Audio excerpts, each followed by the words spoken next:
Hey, everybody, and welcome back to Gay2k, the podcast for your nostalgic millennial queer purposes. I'm Sarah, and today Alex and I are joined by our friend Kai. Kai, I just fairly recently met. Well, I guess it's kind of like coming up on a year now because we play some tabletop gaming together. But Alex and Kai, you guys want to talk a little bit about how you met? I think it's similar, right? Like you met to game. uh, so we have a mutual friend who invited us to a game night, and that's how we met. Well, that's how we met. That's how I we think we'd ate. seen each other before. So I grew up in a really small town. It's not even a small town; it's a village. And for those of you that are like on East Coast states and you call small towns, you refer to towns of 40,000 as small towns, like that's a major metropolis for Nebraska and Iowa. 40 plus is a big city where we are. So how'd you come to Lincoln? So I am about 5, 6 years older than the two of you. What year were Uh, you born in? 81. Ah, yeah, you're still a millennial. It's all Yes, good. I'm still a millennial. I'm on the edge. Sometimes I get lumped in with the zillennials or Mm. the Oregon Trail millennials. Yes.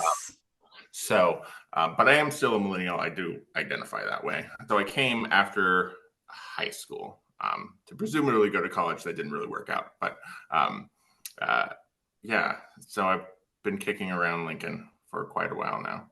Um, I was married and I have two kids, both of which are adults now Cool. because they're 21 and 18. So I guess technically she's not in Nebraska an adult for Oh, till yeah.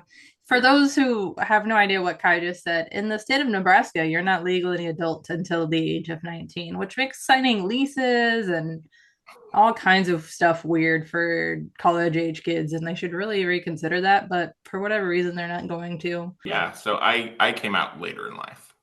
How long have you been out? 15-ish years.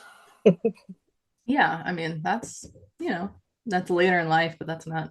You're coming on your sweet 16. You're coming up on your sweet 16.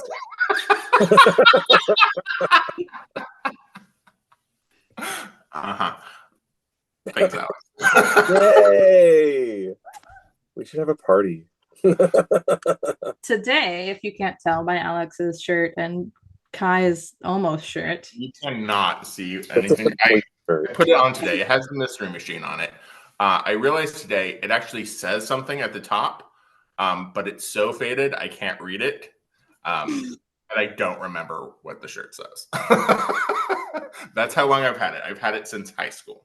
Yeah, so today, Gay2k, we are taking a trip in the mystery van all over time in the gay timeline, the sacred gay timeline, to explore Scooby Doo's queer origins and talk a lot about Velma Dinkley's path to coming out of the closet. Scooby Doo started with a CBS executive Fred Silverman, who wanted a mystery solving show, and they needed a template to do that. So they based it off of the characters. They used the characters from a live action sitcom running around the same time, The Many Loves of Dobby Gillis. So they cartoonized the main characters and added cartoon versions of two of those many loves of Dobby, and they added a mascot, Scooby Doo. So the characters or the cartoon characters that we see are based off of like teenagers. One of the first one of the first American sitcoms about teenage life, which was pretty huge for the time because um, previously all television had been about adults and for adults, and this was catching some of the ideas about what the mainstream television audience thought about children in America at that time. That children were losing their innocence and becoming adults faster. They weren't doing the traditional stuff, but rebelling against, you know, America and its politics at the time. What? When was Scooby Doo created? 1969, so late 60s. And 69, you get a little bit of that like post-Vietnam anti-war sentiment too, probably with Shaggy, right? Like that's got to Yeah. be his vibe. That has to be his vibe. And Velma Dinkley was based off of a young character named Zelda Gilroy, played by Sheila Cool. Um, and Zelda was the reluctant love of Dobie Gillis, who would end up becoming the ultimate love. It was very much like, for those 90s age millennials out there, very much a Corey Matthews and Topanga situation where they just did not like, or he did not like her initially, but she was smitten and she was strong-willed and would do everything to take care of them and do like the basic, and I'm summarizing here, do the basic like I'll take care of everything, and I'll make sure that everyone's peaceful and yada yada yada, and not be too upset about it that Dobie didn't recognize it. Dobie was the character that would become Fred, and then his best friend would become Shaggy. I also just read in some weird Halloween trivia thing that Scooby Doo got his name from the Frank Sinatra "Strangers in the Night." Ooh, I that's don't I don't cool. know, other than this one source of this trivia thing in a local paper, I don't know how true that is, or I don't have any facts, but Scooby Dooby Doo. They even hearken to that in Monsters Unleashed. They have a moment where they sing that song, and he Scooby Dooby Doo's his name.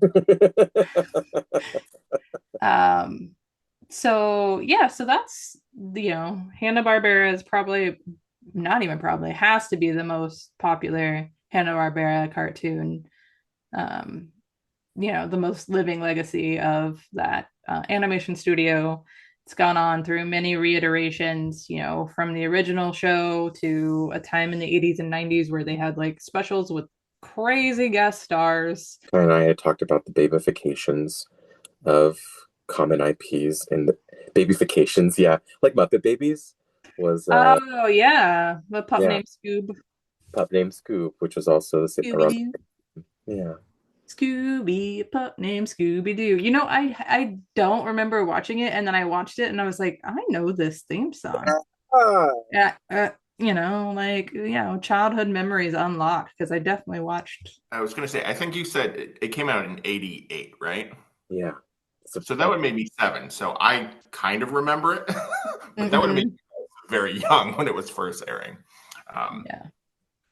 I certainly didn't watch it when it was first air any of these things when they were first airing, but these were the type of things that were available for a young kiddo to maybe get from Blockbuster with 4 episodes on a VHS.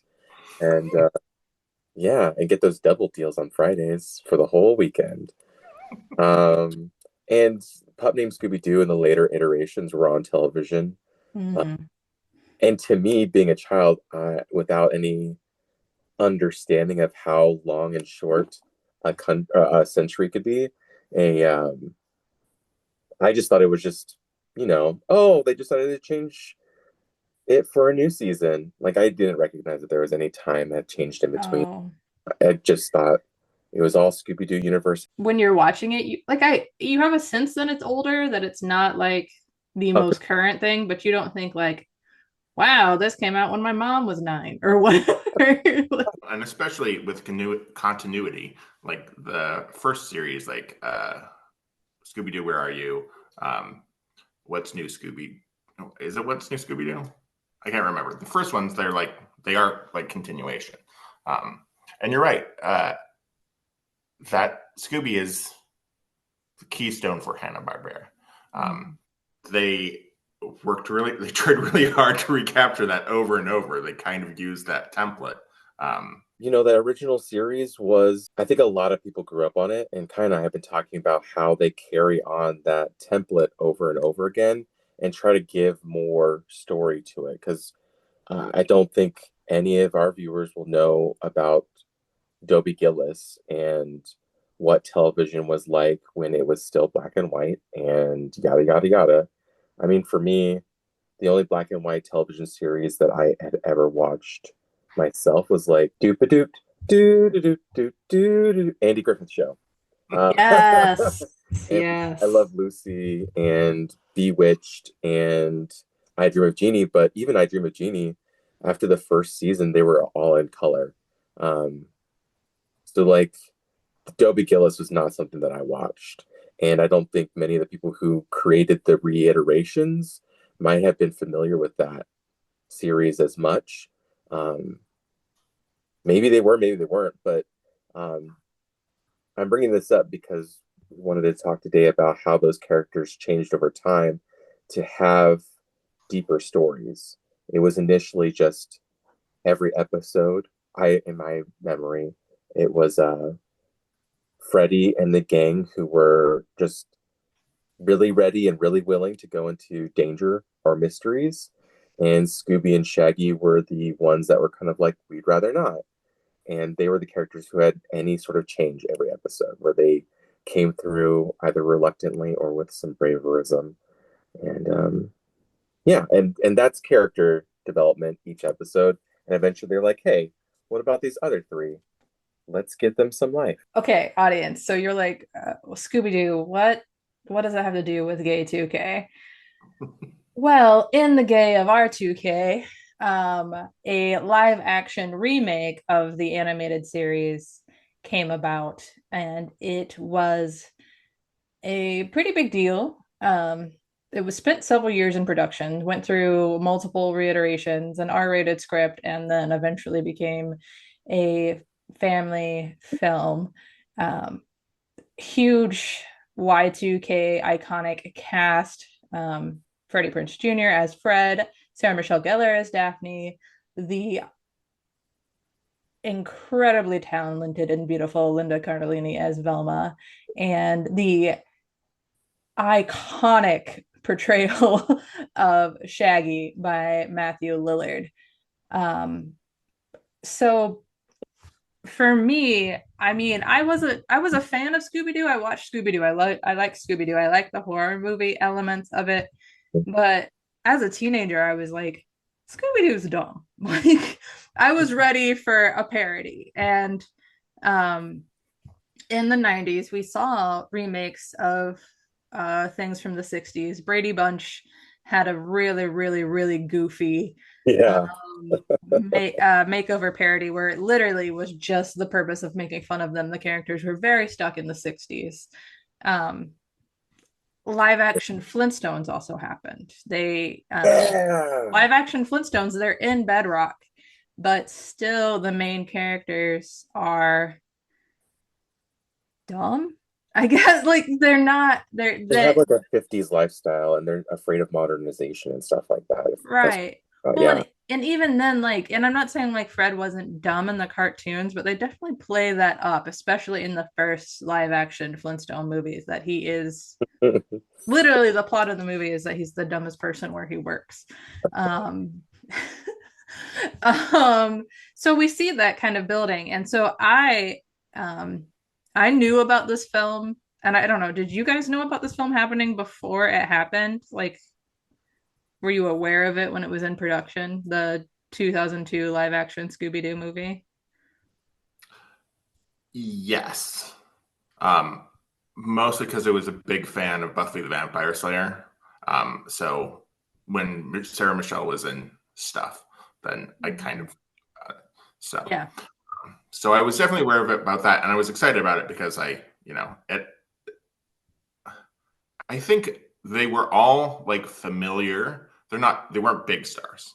Um, No. Well, uh, yeah, no. like I knew Matthew Lillard from Scream. I knew Freddie Prinze Jr. From I Know What You Did Last Summer, and I think Linda Cardellini was on ER around the same time.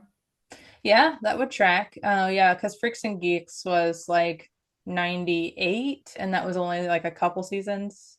And then, yeah, she was in ER in the early 2000s for sure. Um, which I just discovered. Like, my wife was just recently rewatching ER, and I was like, this cast is insane. Like, literally, yeah, this is not a Y2K of ER episode, but there's something there for sure, including a very interesting lesbian story.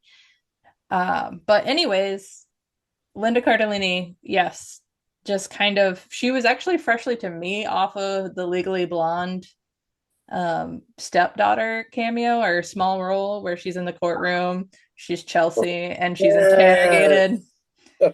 and she shouts, "She's half my age. How would you feel if your dad married somebody half your age?" So yeah, she killed her father and Legally Spoilers. Blonde.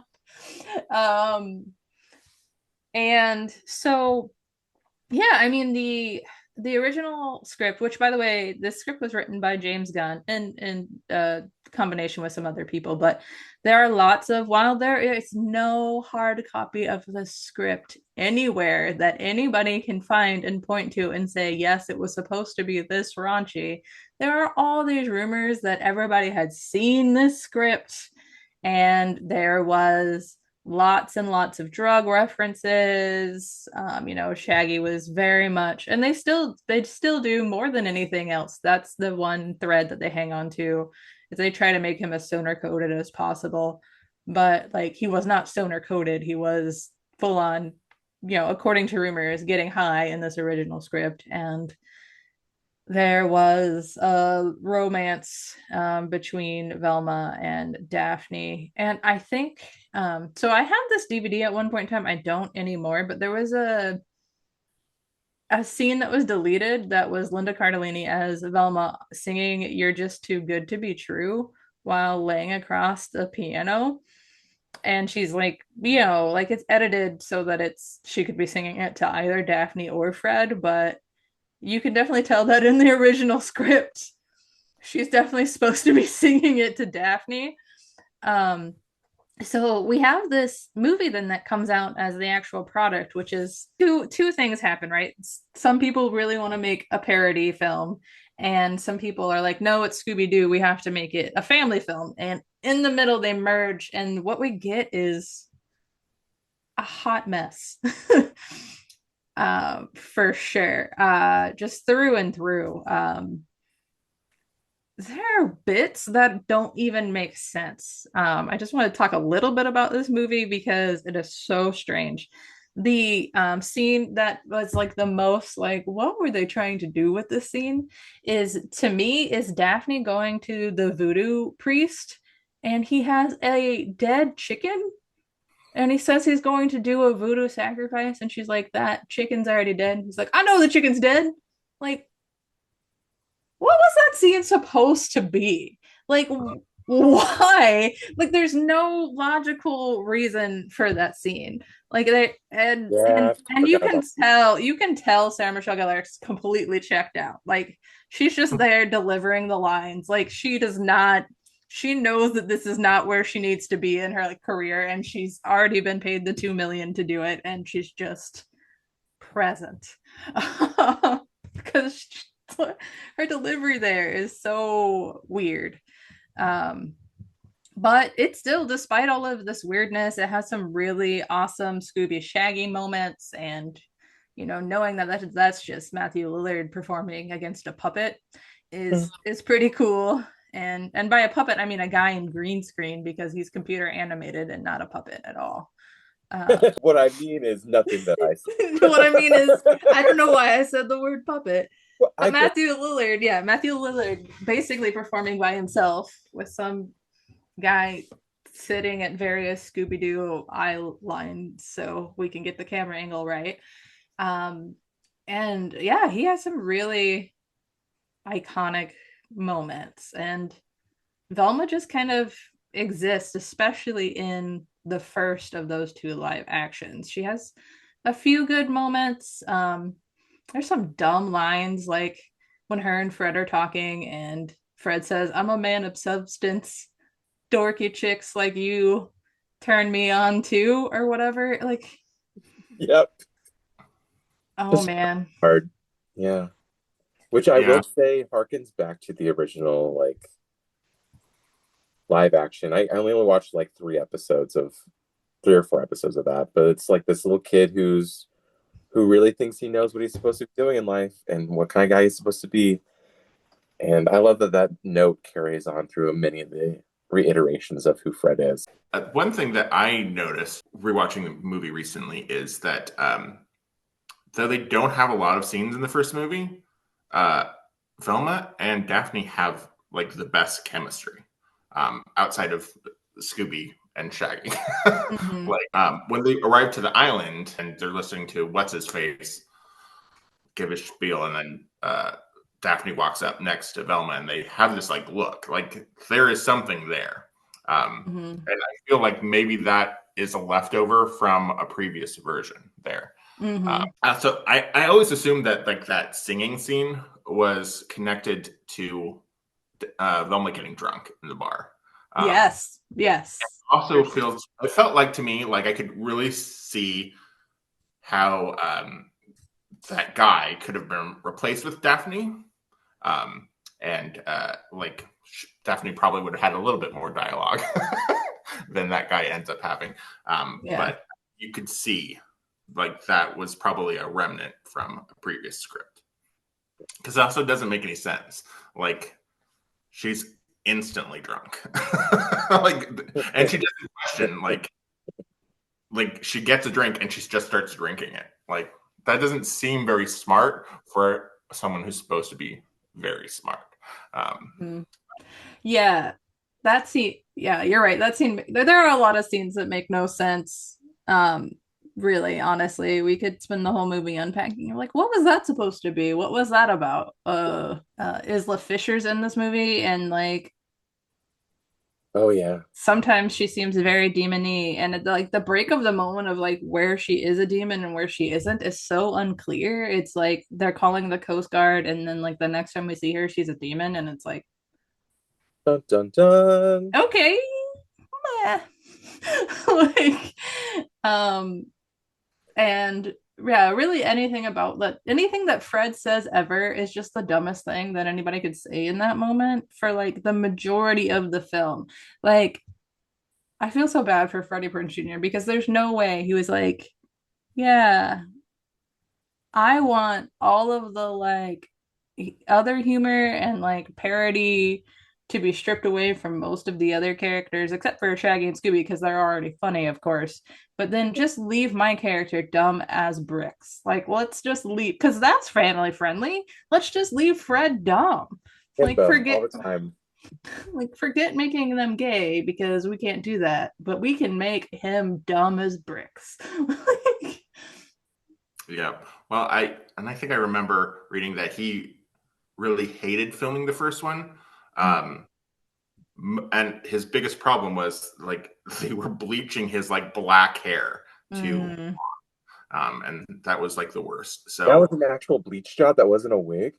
like I think the first when it has is longer, that's a wig, but throughout the majority of the movie, that's his hair. Wow, what a yeah. brave boy.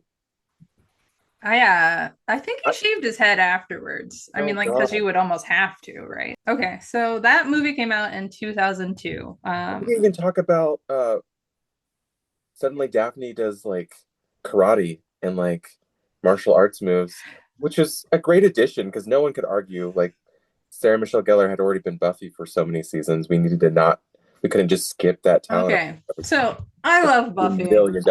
I love Sarah Michelle Gellar.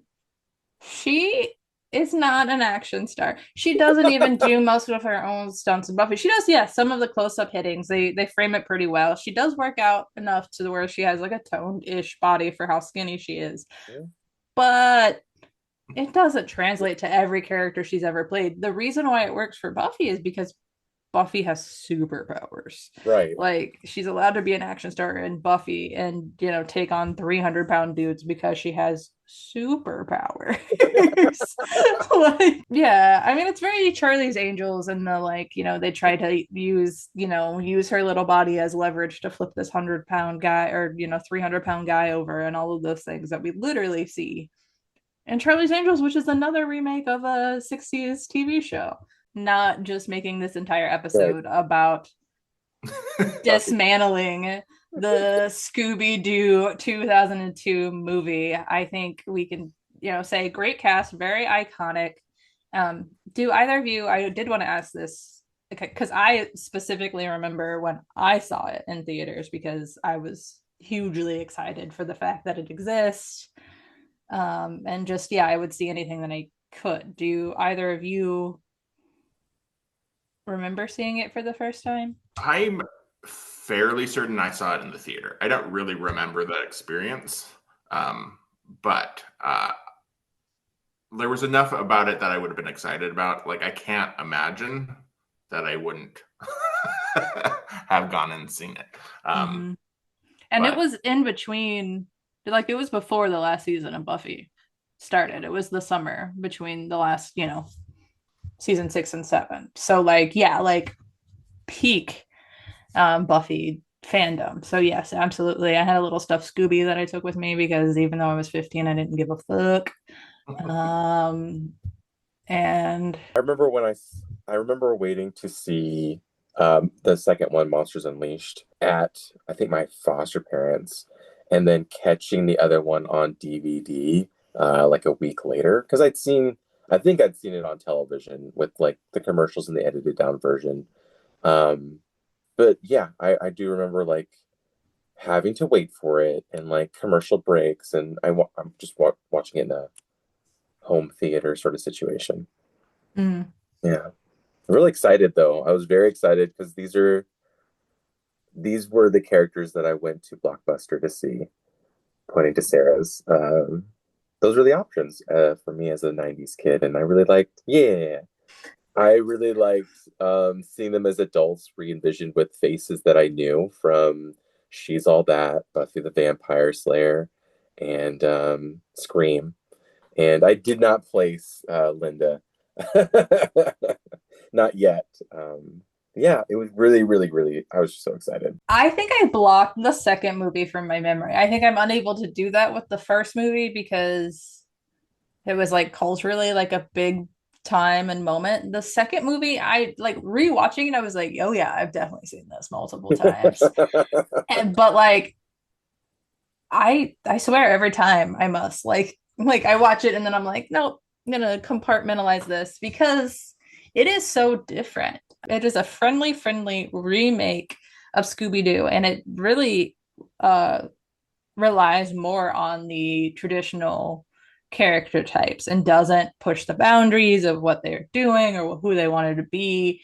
It harkens back to all those moments. The big character development is that Scooby and Shaggy are aware that they're tokenized as the cowards of the group, Yeah. and kind of a burden, and they want to evolve past being that burden. Like that's what the plot of the movie kind of hinges on. But unlike the random dude in the bar who just kind of 2004 one has many of the same beats as the original television series with a little bit of character development here and there and a love interest that's male for Velma. And we see that whole story is so confusing to me. Mostly because I look at Seth Green and I'm like, really, this guy? Well, see, that's funny. That's the one thing I was going to say is like, that's such an odd casting choice because the only person that I've ever seen where he's playing a love interest that actually reads to me as genuine is him and Allison Hannigan. Mm-hmm. Any other time that he has like a romantic plot line, I just don't buy it. Literally, I'm always like thinking that the woman that he's talking to is a lesbian. Lauren Ambrose in the film Can't Hardly Wait. Yeah. And some of that is just how that character is written, but literally they're sitting there and I'm like, I'm supposed to be believing that they have this like sexually charged scene in the bathroom where then they like do it. Like, nah, not happening. Not believing it. I love Seth Green. Seth Green's a very funny actor. He just happens to find himself in these situations with these characters that have lesbian undertones. Yeah. And unfortunately, that's probably because of his height. Like when people are casting him, I hate that. But I was gonna say he gives little brother vibe, but like suave little brother vibe. And I think I was gonna say it's camera placement. Um, or maybe yeah, his face is always kind of like looking up. I do find him very attractive, and more so attractive than because I don't see him as often now. But I gave him more. I would give him more credit as like a. I can see you trying very hard. Specifically point out how Velma is like, they present her as mesmerized when she first sees him on screen. Of course, like in the plot that they've met before, they've been working together. But she's just like zoned in on him. It's like one of the, her jaw is open and her eyes are kind of glazed over. He's walking towards the camera, sort of thing. I like to use the word Twitter pated, like from Bambi. Yeah. Like just that moment where they're all fluttered and confused and yeah, like hard eyes. And yes, I like to harken back to that. But it's even more than that. It's almost like those like Looney Tunes, like wolf eyes, jaw hanging down, tongue lolling out.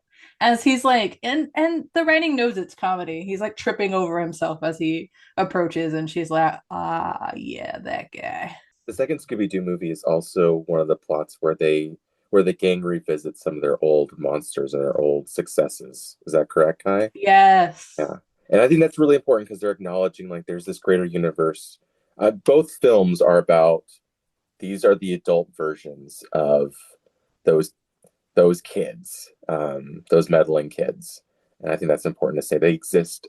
The story exists on some sort of timeline of its own magical making. And I think that's why it's important to us because we felt that Velma lesbian energy. And I personally just accepted Velma as a lesbian with Peppermint Patty and like just the cartoon, like, yeah, that's Nobody's calling her sir though, so I mean, or she's not calling anyone sir yeah.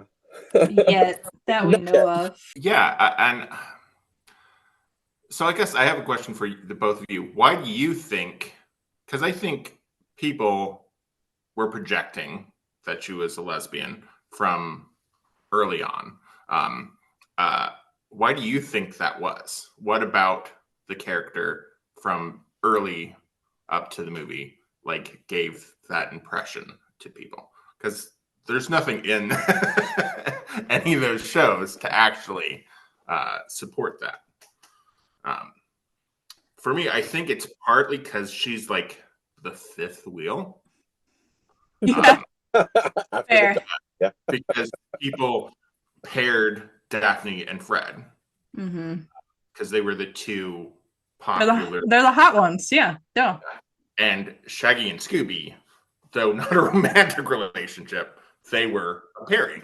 They're their outline for every good bromance that's ever existed. Let's be real. That's right. That's right. I think it's stupid. It goes back into like visual standards and us grouping people into categories, right? Like Daphne's the hot one and Velma's the nerdy like one, so maybe she's the gay one, right? Like because the hot one wouldn't be the gay one, not in the 90s, not certainly not before that. So I think there is some of that. I also think like Velma is a type, right? I've spoken of Miss Janine Garofalo before. I think whatever that is, I think Velma lives in that smart, hot, funny girl bubble. Just Oh. just does, even before being played by Linda Cardellini, who checks off all of those boxes herself. Velma was funny in the original series. She's witty as shit. Yeah. She's like taking the bad guys down. Had like a sharp tongue. Like she's funny, but she's always been presented as a bit more sarcastic than everyone else, and I think maybe that plays into it. She was the character who you could reliably know could get Scooby and Shaggy to do something, not in a manipulative way, but like tongue in cheek. Would you do it for a Scooby snack? Would you do it for two Scooby snacks? And that was just one of the ways that she mothered everybody, that she was like prepared to carry the burden of moving the group along, and just super helpful. And her biggest weakness in the entire series is that sometimes she has bad eyesight when she loses her glasses. Very, very badly confused in a lot of the episodes. Like, oh, Fred, you're actually a demon. I think that's a good opening to the Sheila Cool actress. Back in the Many Loves of Dobby, there was the character Zelda that I mentioned earlier, on whom Velma is based on. So there was in this TV series about a boy who's gonna get rich fast, a high schooler that's gonna get rich fast, find the love of his life, and have the hottest girlfriend and just be the most popular kid in school and the strongest and all that American dream stuff. For the first season, I think there was Talia, who was skinny and a hep cat. But then there was Zelda, and Zelda didn't start on that series. Zelda was written. Um, so people loved this show in the early 1960s. I think it started in 1959. But they had fans writing in loves for Dobby Gillis. And one of the Like fan fan fiction, but based. like writing to the studio, that's bold, sending your fan fiction into the studio. That Okay, I takes don't know. guts. It was published. It's just a published document. Uh, Mm-hmm. Short story about Dobby Gillis after his movie. I don't know how things worked back then. Um, but they introduced Zelda, and she is a smart, kind, hardworking type of gal, and she was played by Sheila Cool. Um, so initially they're like, no, it's not going to work out. She's not the pretty one, yada yada. They're talking about an actress, not a character. The actress was very successful at playing Zelda for several years, but a producer or some like business person in the biz told her that she looks too butch. Sheila Cool would later come out, I think, after she started her political career. She was born in 1941. I'm looking at her stuff right now. Cool was California's first openly gay state legislator, having previously served in the California State Senate and California State Assembly, where she was the Assembly's first female speaker pro tem. I like where you're going with this theory since Velma is based on this character Zelda from the show. She was imbued with this the gay undertones that the actress Sheila and later politician Sheila Mhm. played as the character, and they pulled on those strings to make Velma, and so they pulled some of those gay strings with them. Yes. I love that. I had no idea that was true. So I'm literally just seeing remnants, little Yeah. flicks of that, if that is. You look up Sheila Ann Cool, Keuhl, you will see Velma. She's just a beautiful woman, Midwestern woman with red hair, and her eyes are kind of squinty because Velma needed glasses. Like that's just how my Mhm. brain puts this on, like translates it all. And I don't know, I wasn't part of that, but those writers, those adult writers in the 70s and the 80s and the 90s, they knew the material that they were trying to work with. And they knew Mhm. free stuff, which was current at the time. Yeah, she served in office from 2017 to 2018, all the way back 1994 through 2018, doing some sort of political stuff um, for the state of California. It's awesome.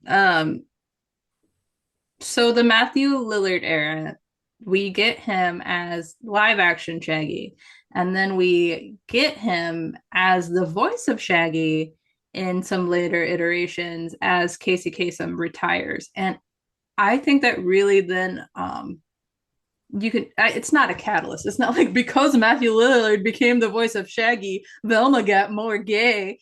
It's that's not the reason, but there is that is a good time marker of like when we get to see Velma being more openly queer in Scooby Doo reiterations is once Matthew Lillard becomes the voice of Shaggy. So Kai, you're the expert on Mm. the animated series. I think that after the movies, um, just on the series franchise as a whole, you start to see more experimentation with how they present all of the characters. So after the 2 big screen live action movies, you get some small screen live action movies, which of course are not as high quality, but you have the first time they cast a person of color as Velma, Kaylee Kyoko, right? Kaylee Kyoko, who is a lesbian. Yes, exactly. I forgot. Yeah, there's a lot of similarities. It's a little bit different. There are other differences in presentation on other characters. Like, they don't even try to make Fred blonde. He is dark hair. So you start to see that. Robbie Amell, right? Robbie Amell. He is like, nah, you're not doing that to me. I'm beautiful. I know it. I don't need to be blonde. And you talked about morph suit guy, like, so Matthew Lillard could, like, act against something. They clearly did not use anything. I think that's where you start to see some experimentations with presentation. And that continues into Mysteries Incorporated, which is like my favorite. 2010's Mysteries Incorporated, right? 2010 Mysteries Incorporated. So that one relies heavily on their interpersonal relationships, much more than anything else in the past. No, it's like Scooby Doo for intellectuals, including the fact that Scooby himself is intellectual. He's like a full-on talking character with thoughts and feelings, and not just ruh-rohs. And they make interesting choices with all of the characters. I think that's where we start to see Fred continues to be kind of dumb. Like, that's something that's stuck with the character since the movies. Like, I think he became dumb, and he's gotten dumber as more series come. And he gets more obsessed with traps. And I think through those the big screen movies, he had been like the leader, like default leader. And that kind of starts fading when it comes to Mysteries Incorporated. And Velma in Mysteries Incorporated, especially the first season, they made some strong choices. She's almost unlikable because they paired her with Shaggy. It really feels like she hates being with Shaggy because she tries to change everything about him. Like that continuing conflict through most of the first season. And she just seems angry about everything. The wild love triangle that is made up of the first season between Velma, Shaggy, and Scooby, and they call it themselves a love triangle. But we do get introduced to hot dog water. Velma hates hot dog water when she's first introduced. Yes. Everyone else seems to be indifferent to hot dog water. And of course, everyone, I think, calls her hot dog water. We do later learn her name is Mars. Yeah, like, but not until the second season, right? Like, no, I can't remember. Does her dad say her first name? Maybe. Yeah. I don't remember. I think maybe he didn't. Mm-hmm. I think instead of what happens is someone from the gang calls her hot dog water, and he's like, "Is that a nickname?" Doesn't really question it beyond that. But she'd made a couple of appearances before that. But she didn't have... Oh, she had one line, I think, before. So they introduce her in an episode. She doesn't speak. She is in another episode after that where she's not even in the country. She's like a foreign exchange student. And that's, I think, the first time we hear Linda Cardellini. Yeah, Matthew Lillard is Shaggy. And then we get... not Linda Cardellini as Velma. So we're seeing that Y2K live action thing happen again. Linda Cardellini is hot dog water. Matthew Lillard is in his prime as Shaggy. Hot dog water and Velma's relationship sort of evolves in that, especially after the first season finale, which is a cliffhanger. Cliffhanger, which I don't think has happened in any Scooby Doo series. I don't think anything had been that serialized before.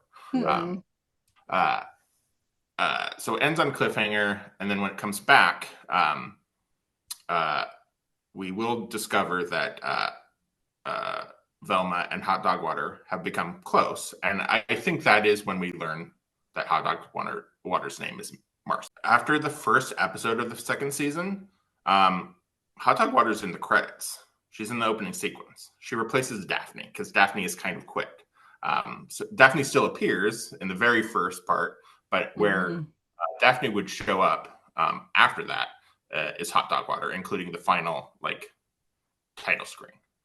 They replaced Daphne with Hot Dog Water for just 2 episodes. But we kind of get a sense of... Because they call her the new Daphne, right? And Fred's like, I don't think we need a new Daphne. The show is so self-aware. So, yeah. Yeah. Because Velma will call Hot Dog Water Marcy from that point on. Not always, but pretty consistently. So clearly their relationship has changed in some way. Then we get towards the end. It comes to a point where Hot Dog Water has found a way to keep the attention of the villains and has been captured. And Velma is upset. She's calling Marcy name and Velma does not want to leave her. It's very clear. It's like she's like, I can't leave you behind. But Hot Dog Water is, you have to. And then I don't know that we really see what happens to Hot Dog Water after that point. I think it's implied that she's been killed. That's another thing about Mysteries Incorporated is like, if you like some of the side characters, they either turned out to be a villain or they died through the whole thing, and the universe gets reset. And Hot Dog Water is alive again. If she died before, I don't know. But Velma and Hot Dog Water's relationship is still there, whatever that would be.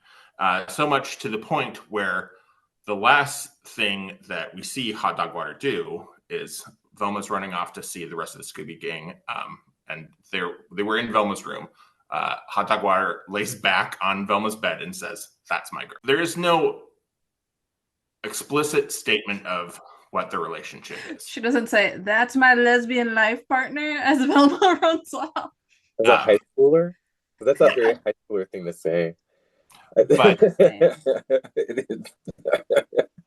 we do hear from the creatives in 2020, so significant period of time after the show aired, that Velma was written. Velma and Hot Dog Water's relationship was written to be a lesbian relationship. So that was their intent. And they showed as much as they could show, which I got kind of sidetracked from Rebecca Sugar, who's one of the creatives behind Steven Universe. So Steven Universe came along right after Mysteries Incorporated ended, and she talked a little bit about the surprise of Garnet, because Garnet is a fusion. Which to me very much reads as like a queer relationship. It's looked at as an abomination by other gems. And she kept that hidden from the studio, which is the same network, by the way. Cartoon Network. Mysteries Incorporated was on Cartoon Network, and then Steven Universe was. And that she felt that she had to keep that secret. And so by the time the studio had found out about it and they were saying, no, you can't do that, they can't be in a relationship, Rebecca was like, we already recorded the song. Like, we've started animation. Like, if you don't want this, then you got nothing. And how it kind of was a fight every single time that came up again. In fact, Ruby and Sapphire get married at some point in the series. Yeah. Now, they're female presenting. Almost all the gems are female presenting. And actually, almost all the gems are voiced by female actors. I got kind of sidetracked by that. How much? No. Oh, I love that show. I get that.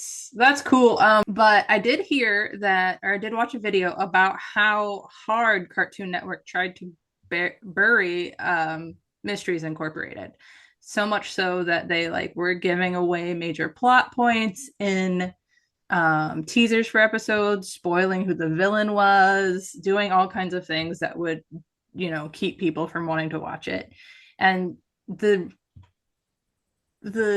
most prevalent theory for that is that nothing to do with the gay storyline or whatever, but just simply Cartoon Network doesn't own Scooby Doo. Warner's Brothers own it, and so they weren't making money directly. They're like, let's just kill this and see what else happens. Then let's see. The next thing I think comes to mind when I think about Scooby Doo is we kind of get Scoob, which I think was in 2020. 2020, yep. So much sexuality plot points in that, with exception of Fred kind of becomes enamored with that cop who turns out to be the villain. Male dude, this guy's an officer in drag. Yeah. And I thought they handled that pretty well. If you saw Trick or Treat Scooby Doo, yeah, which by the way has horrible reviews, and I don't know why, because I think it is the most self-aware. It is the most self-aware. I actually really loved it. I haven't kept up with like the direct-to-video movies, and I hadn't seen that. That one came out in 2022, and it's really good. It's very meta. It is probably the most meta thing that Scooby Doo has ever done. Yes. For a lot of reasons.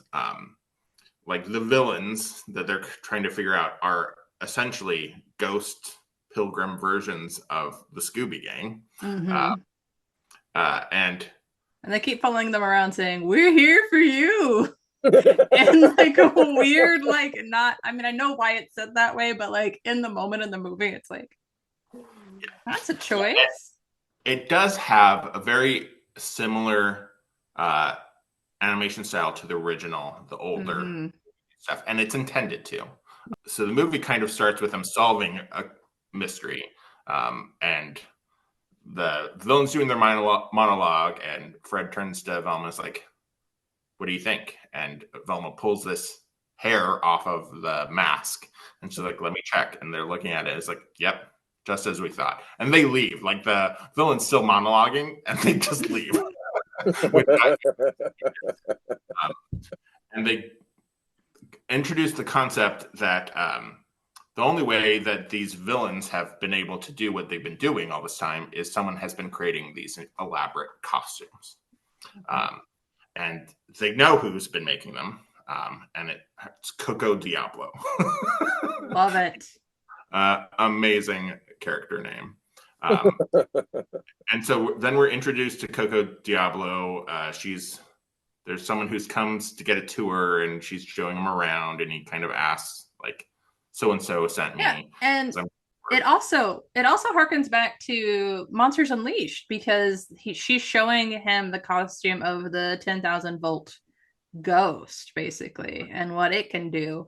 And so, yeah, like we see this, meta, like, almost like wish fulfillment for like Scooby Doo fans of like these little things that tried to happen but actually can happen. The funniest thing about that scene where she's like, is like when they bust her, they're in her factory, but all of the walls come down around her to reveal them. Like, what? Well, not in the factory. So like, you put them in an office. Right. They're in a special office that dropped down from the ceiling, I think. And Shaggy and Scooby are in a costume. Yes. And they reveals that that's who they are. The walls fall down. And I can't remember the circumstances, but they want Shaggy and Scooby to do something. So Velma walks in, starting to offer the Scooby snacks, and that's when she does the same thing that we see in the second live action Scooby Doo movie, where she just like her jaw drops, and when she spots Coco Diablo, and she's doing like the hair flip and whatever, and Velma's glasses fog out. Yes, dude, that is really cute. It's so very similar to how they presented it in Monsters Unleashed, and there's no question, like she has an instant attraction, and no one questions it, which is fantastic. They do like a freeze frame then, or not even like a slow motion, and they give off all the like basically like almost like Velma is like a robot and like, you know, observing all of the hot qualities, awesome turtleneck, great hair, like silliest like just like list of words pop up on the side around Coco. This whole thing is fascinating, right? Because this is a cartoon movie, and instantly Daphne flips into wingman like she does in Monsters Unleash. You know, she's like, "Ooh, you should talk to this," who, by the way, is the villain of this movie. And like from the jump, like very clearly, like this is a bad person. But yeah, it's adorable for sure. There is almost identical scenes in Monsters Unleashed and Trick or Treat. There's when Velma like we first see Velma like crush on them, and then there's the scene where Daphne is kind of hyping Velma up, and Velma's denying the attraction at first, and then she breaks down and says yes, like, but why would they ever be interested in me? It's very similar, and I thought that was really interesting that they just like they were pulling from the past and they just used it in a different context, which I thought was really great. Yeah, and Trick or Treat was a lot of fun. Like I said, it's very meta. In fact, like they release all the villains from the original series, and they have to capture them, and they do so by wearing costumes from previous villains, which and Coco Diablo helps them capture the villains. And then we have a final scene with Coco and Velma, which basically they say that they like each other, and under different circumstances, like they could have been something. And then I think my favorite thing happens where Coco also says, "I don't like people, but I like you," and gives a kiss on the cheek. And again, we see the glasses fog up, but this time they melt her face, which I thought was so sweet. But yeah, and again, like I think that's the we get to the point where we've made the full transition from like implying Velma's gay to Velma is gay. And that's and to be fair, like you said, Coco Diablo is another turtleneck sweater wearing, glasses wearing hottie with a really hard bang. Certainly, there are some similarities in how Hot Dog Water and Coco are presented. And they're also all similar to Velma too. I mean, they're all like both of her love interests are like hotter versions of who she is. It's weird. Good for her. I think that's interesting. I'll also point out that Seth Green kind of falls into that category as well. No. Well, they put him in glasses. They like, like he falls into that nerdy. I don't think it just doesn't work as well as Coco or Hot Dog Water, but they have that similar thing. And so that's Trick or Treat with the last straight to video movie. Have you seen any Velma? The Mindy Kaling? All of Velma. Okay, I haven't made the time yet. I don't know why. I just haven't. I watched the first 2 episodes and then I let life happen and like told myself, no, you've watched enough television. I haven't. That's probably the truth. Like, if it didn't capture you enough to like make you want to continue watching it, then there's probably not in it for you. I wanted to like it. I just don't think it's very good. Mindy, what happened? So the first season of Velma came out in 2023, and Trick or Treat Scooby Doo came out in 2022, so the year before. Scooby Doo has a line in Trick or Treat that says, "Don't forget about me. I'm the face of the whole franchise." It's hard not to feel, now having seen both, that wasn't at least a little bit taking a crack at Velma. Yeah. Like they knew what was coming. Yeah. It was not going to be in Velma. So yeah, it's just a weird experiment that just didn't go well. Yeah. But again, it's the one that most plays with everyone's identities. Well, and like in defense of Mindy Kaling, of course she connects to Velma, right? Of course she looks at Velma and early reiterations of it and sees, you know, a reflection of her own nerdy funny girl self, right? Like that's, of course she's going to want to explore that. But yeah, I mean there are some things that don't translate the way that you want them to, or don't connect to other people. And yeah, I haven't watched it, but I've heard things and it's not positive things. So yeah, it's a very weird show. It's also, I think, the one that's most explicitly not family friendly. Oh yes, absolutely.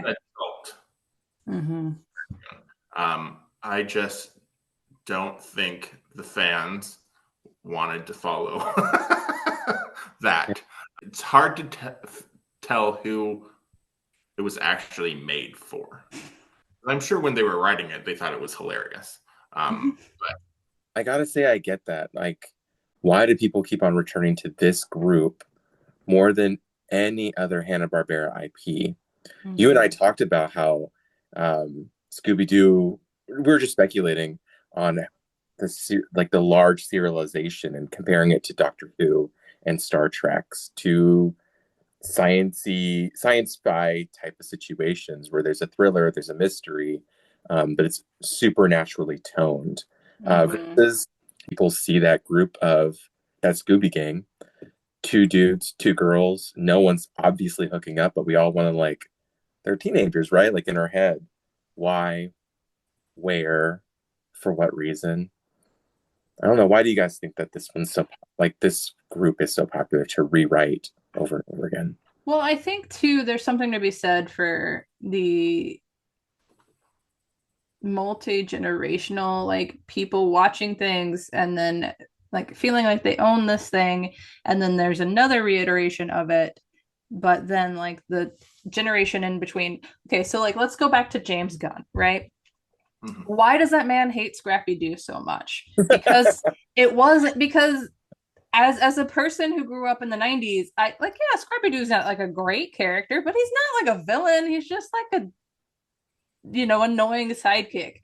But for James Gunn, who had this thing as a child that he loved, that was these, you know, 5 characters, and then for no good reason, they throw in this annoying little asshole, right? In the late 70s, early 80s, he's like, I'm gonna tear that shit up when I'm able to. And so then, you know, we who grew up with, like, you know, a pup named Scooby Doo as like our, you know, and reruns and syndicated stuff, we're like, I don't get the Scrappy Doo hate at all, but okay. And then, you know, we see the live action and we're like, right. So then somebody else saw that live action and was like, Scrappy's not even important enough. Like, let's just forget he exists and make another reiteration and keep going, right? Like, and they do that in Mysteries Incorporated because they have this museum of all these monsters. And there's a scene with Fred and Daphne, and Daphne points out Flim Flam, and remember Flim Flam or whatever, and Fred's like, no, that was the summer I was at Trap Camp, because he wasn't in that series. It was like Daphne Daphne, Shaggy, and Scooby. And then they see Scrappy, and they're like, "We don't talk about Scrappy." I don't even think they say his name. Like, we don't talk about him, and just like brush it off. But yeah, I think like it is like you share it with new people. So I did not watch Mysteries Incorporated when it was airing. Someone shared it with me much later.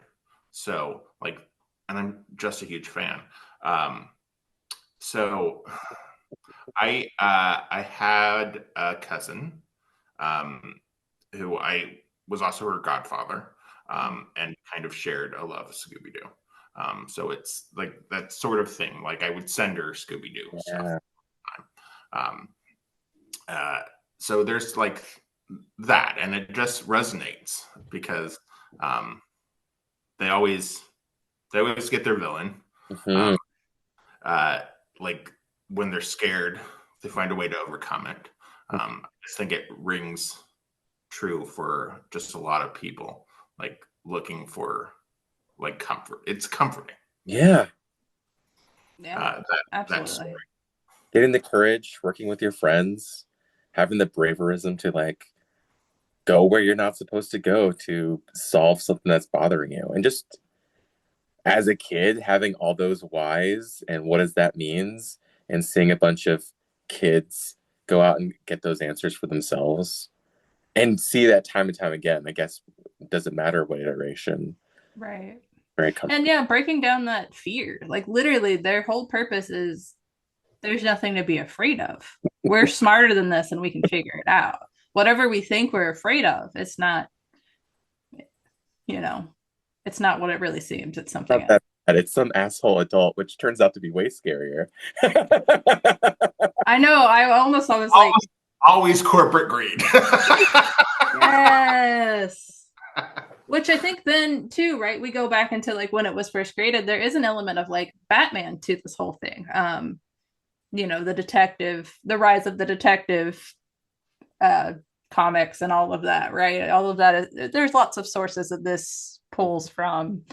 But in terms of the characters, like, yeah, that's very unique. I mean, it's not unique as Alex broke down, but if you are unaware of those origins, yeah, and like those origins are so oblique that it's become its own thing.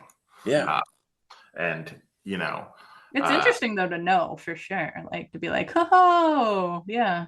I feel like I'm part of a secret club that understands that the inspiration for Velma was played by a lesbian and therefore perhaps influenced a little bit of accidental lesbian undertones. Like that's so funny. So like, good. Nothing else comes from that other series that's translated so well. Like the Shaggy and Fred characters are pretty much exactly as they had always been. But the actress had been going through her own terrible coming out stories in college while she was filming for that television series. And you and I, Sarah, have talked on this pod about high school gangs being played by 20-year-old kids.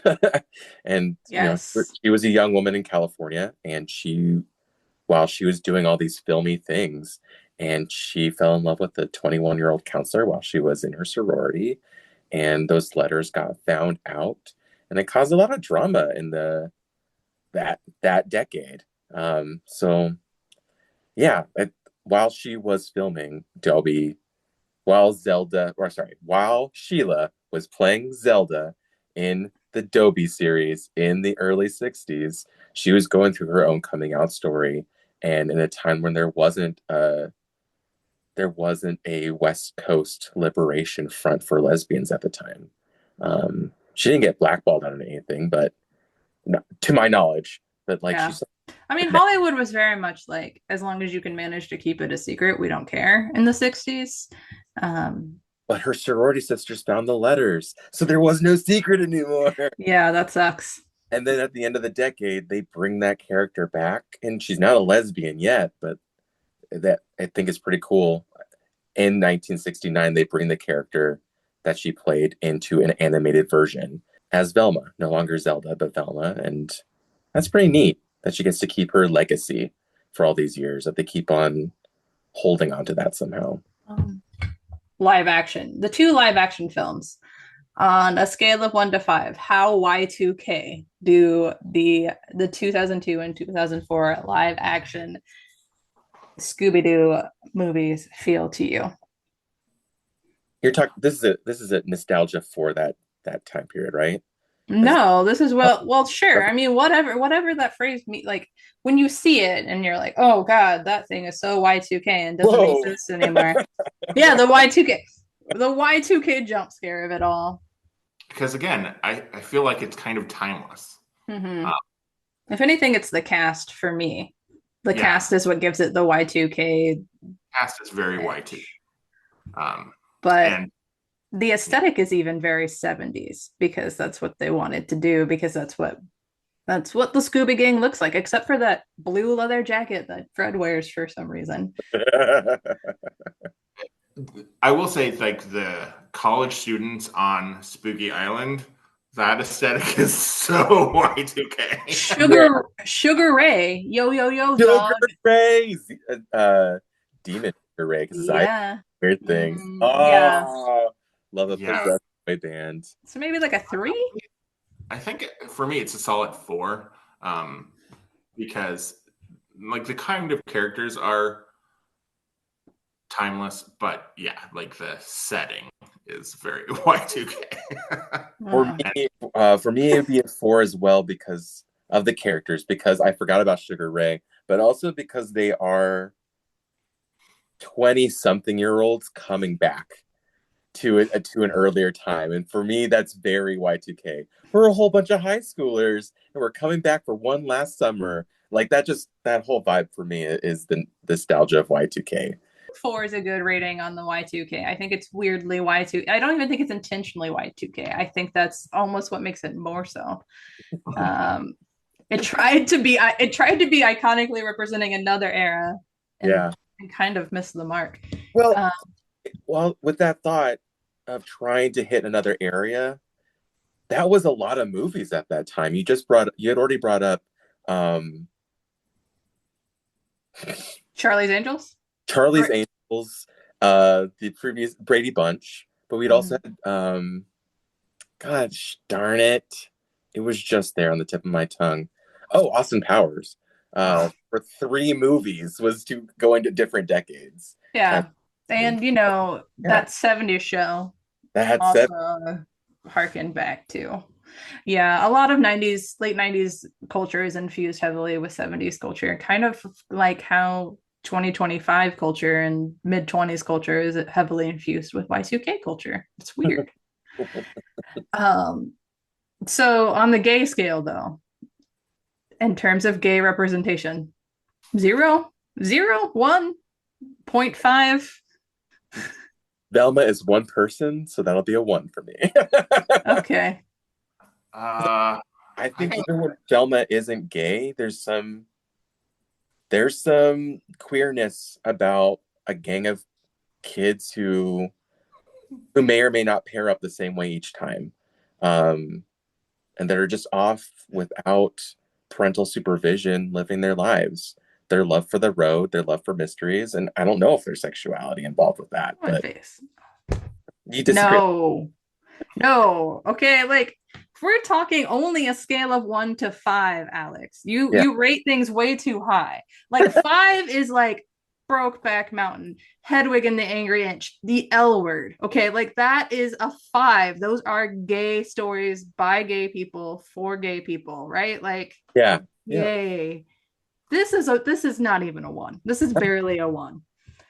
Also, we're talking about those 2 movies, and you're right. It's just these 2 movies. Oh, yeah. No, we're not talking about Velma as an essence. We're talking about the Y2K films from 2000. And because if we're talking, Velma Dinkley is gay. That's our thesis. We proved it on this podcast.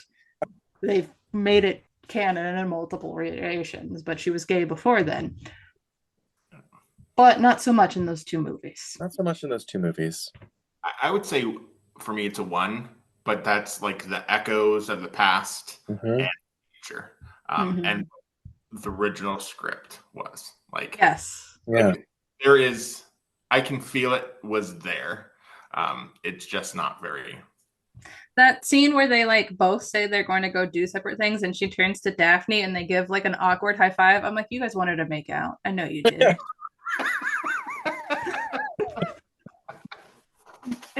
They're so close. They basically have to pull their hands back to give high fives. Like they're touching bodies already and they're like,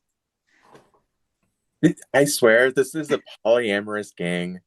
Zooming out, this is a polyamorous gang, and most of their conversations on the road is discussing who's gonna bunk with who that night and who's gonna play lookout, etc. But when they get out of the van, we only see the situations where there's only one pairing that week, or there's no pairings that week. Like, well, and there's so much like outside, like people's interpretation. There's a lot of fan fiction about the characters, like Fred and Shaggy are a thing. Yeah, of course. Why wouldn't there be slash fiction about Fred and Shaggy? Why wouldn't there be? A meme from one of the movies where like Fred and Shaggy are at some place and they call Daphne and she answers, and it looks very apparent to everyone that Daphne's wearing Velma's pajamas and vice versa. And like the line is, there's no heterosexual reason for this. And you know, it was funny. I saw another meme the other day was like, the only mystery these Scooby Gang couldn't solve was these two's sexuality. And one is Velma and the other's Fred.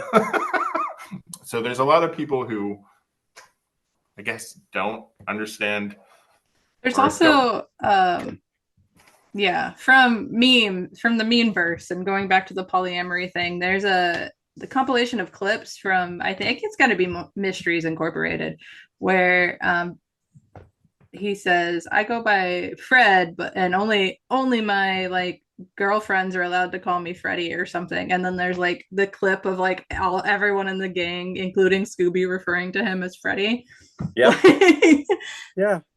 Absolutely. Yeah, it's like I think the line is someone calls him Freddie. It's Fred. Only people who I'm dating can call me Freddie. Only people I'm dating. Yeah. Okay. Yeah. So That's cute. Cool. And then an ascot is a choice, right?